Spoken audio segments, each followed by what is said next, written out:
Welcome to the show, Hellmut Wolf, aka the Wolfman. You are an artist spanning 5 decades and 4 continents, and you are an accomplished musician and producer with a wide variety of music styles from new age rock, urban to reggae and trance, playing the flute and saxophone of your two main instruments. You've played with a variety of bands from small pubs to stadiums. You've also self-produced singles and albums along the way. There's loads more to talk with you about what you do and what you're up to, Helmut. So thank you so much for joining us, and please do tell us more. It's a pleasure. Nice to be here with you guys. Thank you. Tell us about your movement. So I've got a label that's called Wolf Entertainment. My name is Hellmut Wolf. And so started the label at 12 years in December. And so slowly been building it up over the years and got some very good acts on the label. And in regard to the movement, as you call it, last year we did what I had been in my mind planning for 10, 15 years. It just came up as an idea where, when it's New Year's and the fireworks go off as it goes around the world, each hour on the time zone. And I thought, how if we would do concerts as it goes around the world, each time zone an hour concert.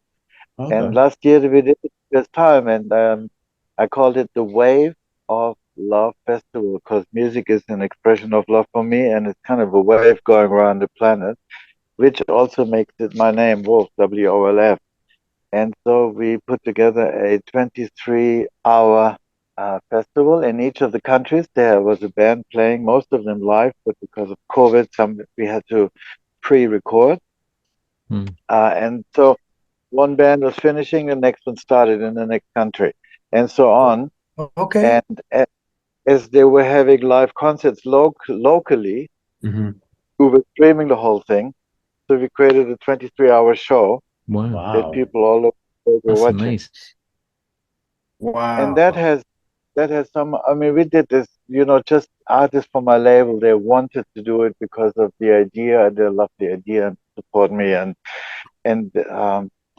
since then, the whole idea has kind of taken foot with a lot of people of various organizations, veterans and people who love animals and all kind of positive organizations that love the idea that music is a generator of love and positivity. And so we're now working on the next one.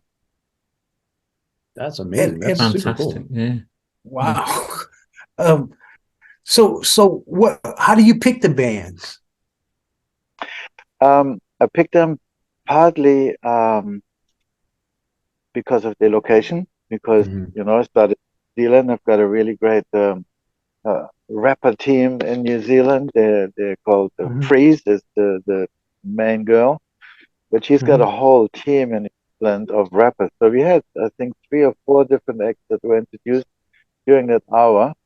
And again, they were shut down at that time for COVID. So the way we did that part of the show was we had an interview live like we're having now, but we played videos then in between the interview. And that was then broadcast live. And then we went to Australia. Benjamin Balangari, a dear friend of mine, Wolf Entertainment artist, singer-songwriter, Aborigine. And he performed out of his studio live with just backing tracks and his guitar, because also there it was a lockdown. And then after we went to actually Malaysia, but the person who was supposed to perform out of Malaysia, get this, he had to leave. He's an American guy because of visa and COVID situation. So we brought in a rapper couple from Texas, and we brought them into their time slot, but they were actually performing from Texas. But wow, didn't matter because it was a mad organization to manage this. Or like he who performed, he lives in South Africa, but he was at the time of his performance in Venezuela. So he was in the time slot of South Africa, but performing live from Venezuela. Wow. So it was craziness. Wow. And head up to Bobby D, who is my webcaster, dear friend. who lives in Brazil, and he didn't sleep 36 hours. He just did the whole thing. He managed the whole thing. So all the streams were going there from all over the world, and you can imagine you have to check upload speed and never-ending technical stuff. And from there, then broadcasting it on via YouTube to the net. Wow! On YouTube, was it one stream or was it multiple YouTube streams at the same time? No, it was one stream. It was one stream. It was one stream to him to Brazil, and he streamed it. It was 23 hours stream. 23 hours straight. It broke once. It broke once because there was a YouTube server issue, so we had to switch YouTube servers. But for the rest, we were 23 hours live. It's amazing. Can you watch the replay on YouTube? Yes, I think I have 11 of the 22 on our YouTube channel, Wolf Entertainment 1. Wow. Okay. And you can watch them there. I was just going to say, check those out. Watch it again. Yeah. Is that something you want to, make an annual event? Is that the plan to kind of do this on a annual or biannual? I don't know annually. Obviously, we're not doing it in 22. I think we needed to take a good breath after the first. Yeah. We worked from October till September when we did it last year at the show. Yeah. We worked like nonstop on it, and we had to kind of take time out. We did a lot of post-production and so on. But yes, I would like to do a show like this at 23. Yeah. I would like to do a little bit though. I would like to do 6 venues as we're going around the planet of 4 hours. So I'm thinking right now, starting in New Zealand, go to Perth or Shanghai or Manila, so that's that time zone. Then go to Dubai, but maybe we're going also to Nigeria instead and move them a little bit forward because we have very good partners in Nigeria. And then Berlin, and then Rio, and then go to Los Angeles, but because the times don't fully fit, so we start in Los Angeles an hour earlier at 7 and go 5 hours till midnight. So that's right now the rough plan, but that's as far as I am. I don't have the lineup yet. I don't have the band yet. I don't have any funding yet. I'm still working on all of that stuff. And that helps. But we have massive support. Yeah, we have massive support. So we're getting there. That's super cool. I can't wait to check this out. Wave of Love. I'm going to check that out, definitely. Yeah, it's also a website, waveoflovefestival.com. There you can see the whole up of the band. That's incredible. And obviously, it would be great for us if we can land some acts with bigger names. It would make a difference in terms of sponsors and stuff. Yeah. So working on all of that, Very and cool. Obviously, I'm really pleased to meet you guys and meet Skyler, because Music for Global Change, it is pretty much what I'm busy with and what I'm about, because we need to change this show here. And music is in my eyes, music is the ingredient which can make that happen, because that is what everybody has in common. It doesn't matter if they're left, right, middle, center, gay, straight, whatever, they all love music. And that is a common denominator. And once we have that connection, that denominator, that fluidity of love created, then the rest I think we can work out. So I'm on that mission, and similar to Skyler is on a similar mission. We need to collaborate. We need 300 million more people like us, thinking on the same level, same wave. You know what I mean? And but it's going to happen because people are tired of bad news. There's a whole new audience for good news, and music is good news. You can deliver it all kind of ways to people, right? And what I like too is I want kids to see instruments that they've never seen before in different countries. And then you can fuse it together with your own music, put your own beats on new instruments. But then the lyrical content has to be about healing, education, and solving problems. You know what I mean? It can't be about yourself. Once they learn how to do it, it's never a challenge again, right? It's hard to do that kind of thing. Like you're always writing about yourself, and then, okay, write to help other people. What would you write? I always ask kids, if there was something you could change in the world, what would that be? Mm-hmm. And go write a song about it. Wow. You know, and the trippy thing is they think in a way like, okay, even if I finished it, there's no market for it. And that's what Music for Global Change is about, to create the market. When we started playing music, Skyler, we didn't think about a market. We just did it because we loved it. And I think that's really the right space to come from when you make music, you know? You just do it because you love it so much. And then, yeah, market and selling and distribution and all of this stuff comes later, you know? But unfortunately, you got to make some kind of money and fund it. Yes. So it comes down out on a huge scale. You know what I mean? It's like it's got to be a premiere. Oh, there's some new music coming. What is it? Oh, it's going to be new. What is it? It's social conscious music. What does that sound like? And now we can deliver it to them. See, and once they do that, and we get that spreaded, and we get the young people involved, right? Because they're the ones on all the technology. We can get them writing songs that's going to heal us. We're in a better space. That's right, and very interesting you say that, because one of the things I'm busy with, I have the label that we're distributing out of Nigeria. They're called Muafa Records, Music Africa Awake, and their CEO is a dear friend of mine by now. We're working now 3.5 years together. As Prince Emeka Uchukwu. He's from the royal family of one tribe, and he's also called the Prince of Peace. And as we are establishing him further, they just finished the Nigeria Reggae Festival, and that was a peace concert as well. So peace is very much in the forefront of what he does with the music, and he's connected to a really big group of Indian teenagers that are becoming part of what we're doing there. And then we have a lot of teenagers all over Africa that already are looking and working with him looking into what he's doing. And then we have Lance Britt, who has a TV show in the States called Across the Canvas. And he has, since 20 years, he's done shows with kids or teenagers as they're growing in the arts and music industry and act as actors, musicians. And, you know, they start really young with him, and he started them to be in front of a microphone. And then when they're 5 years, they're 15 years old, they're already at home in front of a microphone.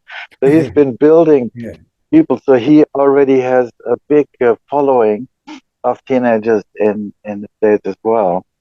And so that is growing organically with the connections we already have. And I'm sure you guys have a lot of connections as well. Ryan, you got a question? Yeah, Hellmut, I was looking at Wolf Entertainment. You have an incredible amount of artists on the label. Do you have, like, and it looks like it's worldwide. Do you have to have like multiple offices and everywhere, right? Like, how do you support such a large array of artists? Hard work, you know. I'm working 24/7. I mean, I never sleep really. I get calls at 3 a.m. from all over the world, and really hard work. And I've done this without any funding. I've been putting it all together. I have people around the world, and the website says we have various offices around the world. They're really more A&R people. They're people who are out there scouting for talent, or if I need something done in this place or this place, I have people everywhere, basically, in all the countries and continents to get that done and things to happen. Like 2-3 days ago, I had a conversation with Artie Cornfield. That's the guy who did Woodstock. He was one of 4 guys who promoted Woodstock. He's now 80, very dear friend. And so we are now doing an interview with him for this TV show, Across the Canvas. And he lives, he says, 40 kilometers from Mar-a-Lago in Florida. And I have a dear friend in Miami, Andrew Singer, who is a cameraman, writer, does multiple magazines, and is very active. And so he's going to go and film Artie Kornfeld and Videohead. And so what I mean is I've got a network of people. Yeah, a lot of all over relationship the world building. to do.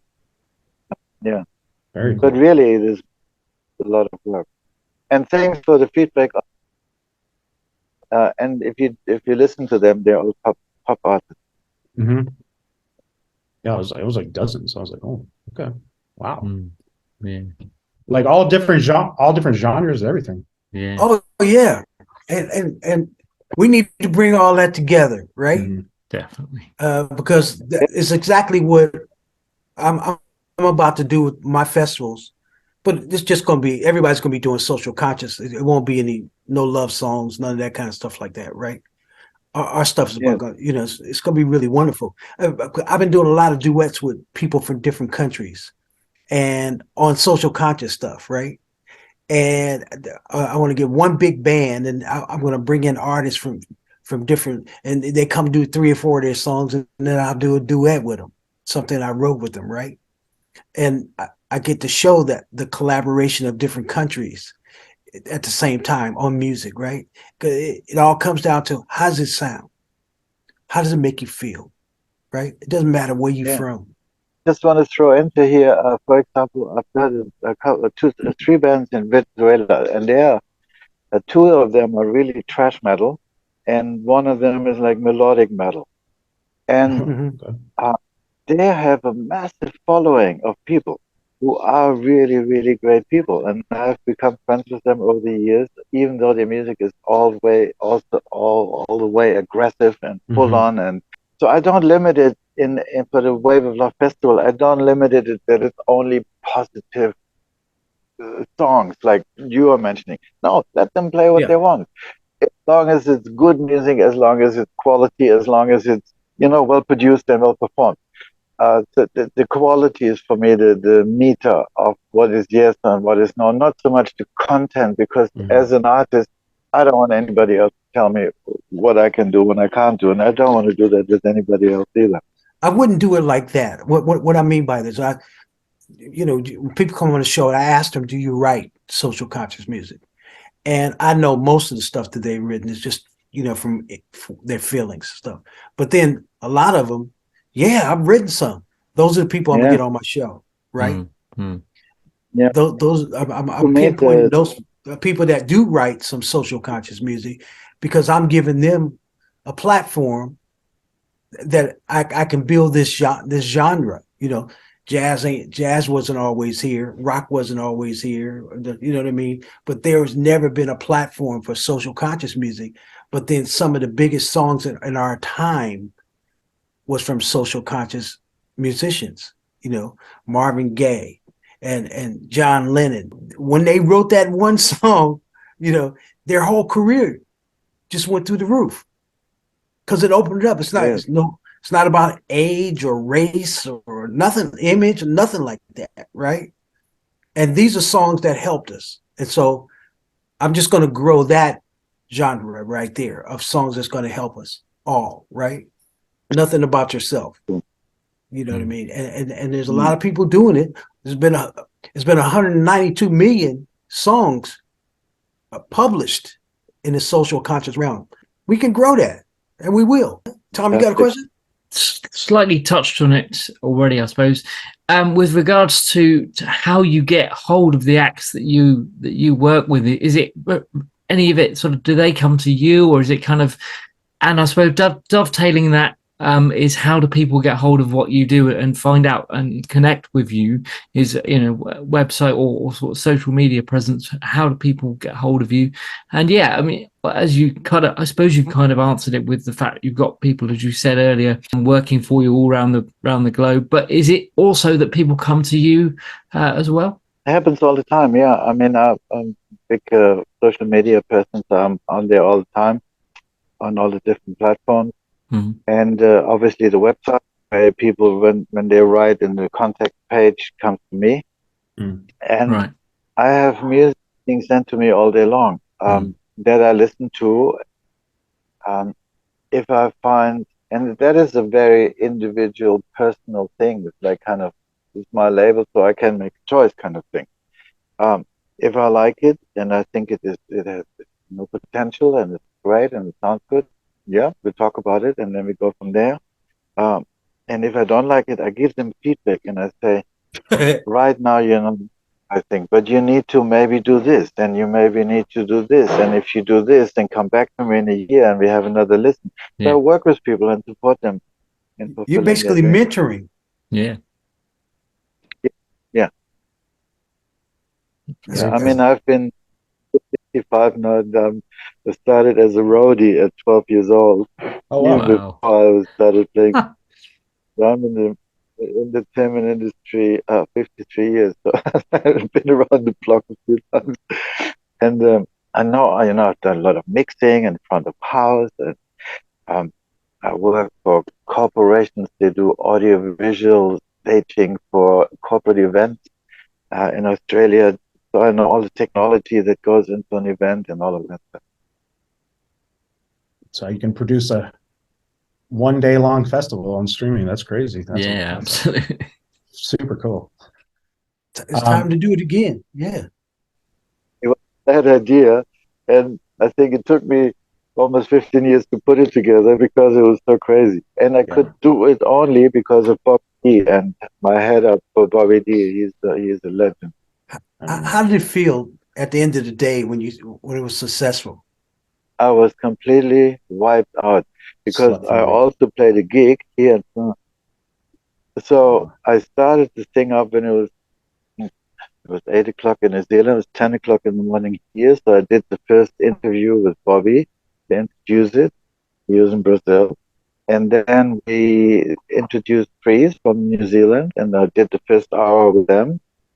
And then from then on, Bobby D took over, and then band after band. While I went to the venue where I was performing, now we had everything was planned. We had this massive stage with the gothical back houses, like this beautiful place. And then it poured and poured and poured and poured and poured, so we couldn't do that. So we had to go into this underground grot and perform there. So all day setting up, sound check, and I think we played then here at 8 o'clock our time, 9 o'clock our time in France. Before us was the Sweden Rebel Gel rock band from Sweden. And then when we were finished at 10:15, then it was like, okay, pack up my instruments and, have the guys a little bit getting ready. And then we had a bit of an after party in a hotel next door where we were watching the stream till 5 in the morning or something. Still going, When I was so exhausted. I was not the youngest anymore. If you can keep your ears open for, because I hear Germany got a lot of reggae festivals, right? Germany always loved reggae. I saw Bob Marley the first time, or the only time in my life. I was 19 years old in 1975 in Cologne, and 1976. And I was standing as maybe 5,000 people in the Sporthalle in Cologne. And I was standing there, I was crying from happiness. I had never experienced anything like this, and the guys smoking joints. I didn't smoke at this time. There was no ganja for me. I rolled joints for my friends, but I never smoked. But then I was just, I was crying from happiness, from bliss, sheer bliss. And I tell you what, that mix and Brand X, don't know if you ever heard of Brand X, Phil Collins' band after Genesis. Okay. I saw them in the Lorelei in Germany. They were the two best mixes I've ever heard in my entire life of any band I've ever seen. Wow. Just absolute brilliant. So Bob Marley's sound was up there. Wow. And he's doing social conscious songs. Absolutely. Wow, brother. Tom, you got another question? Production wise, you've produced so many different types of music, from rock to trance, but also almost total 180 on the music that you've played. You play the flute and the saxophone, which seems a total different. I mean, when's the last time you picked up the flute and played that? Producing a track for an American lady. I did a bunch of songs for her. She's like not really a musician. She writes things, and then she reads these texts and I create the music, and I literally edit each of her words into the beat.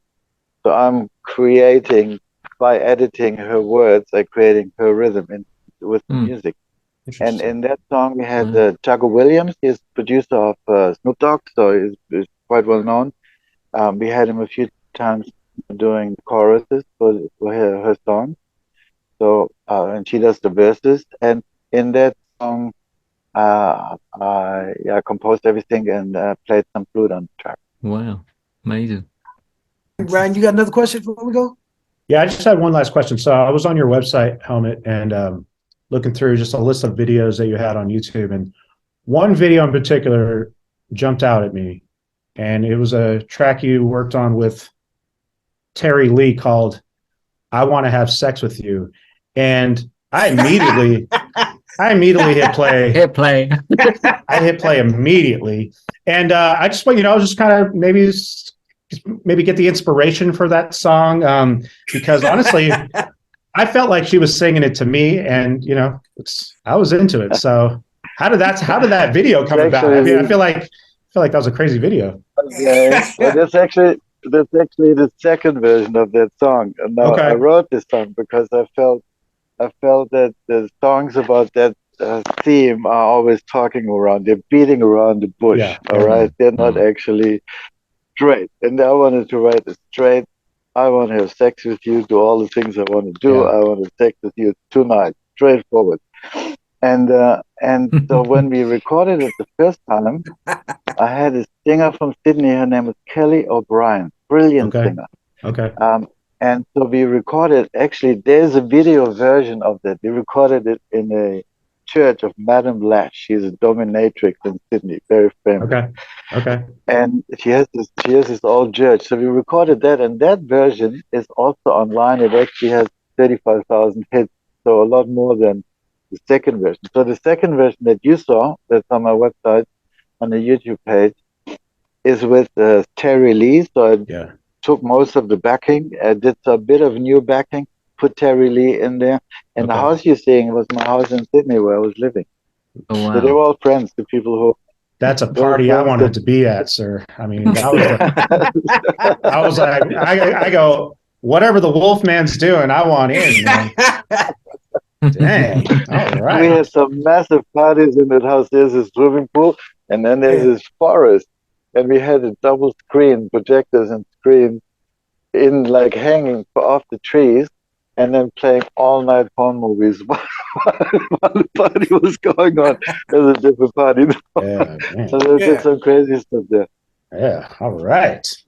That was Hellmut, thank you so much for coming on our show, man. Thanks for joining us. Yeah.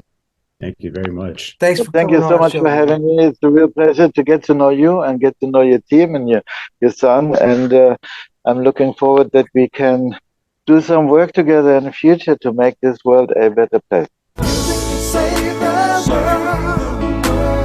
Music can save the world. If we all get together, music can save the world. Yeah.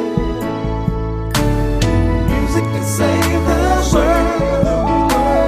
Music can save the world. If we all come together, music can save the world. There's an urgency facing our humanity. Thank you so much for watching. To stay up to date, please click subscribe and hit the bell. You can also join our group on Facebook and find us on LinkedIn and Instagram.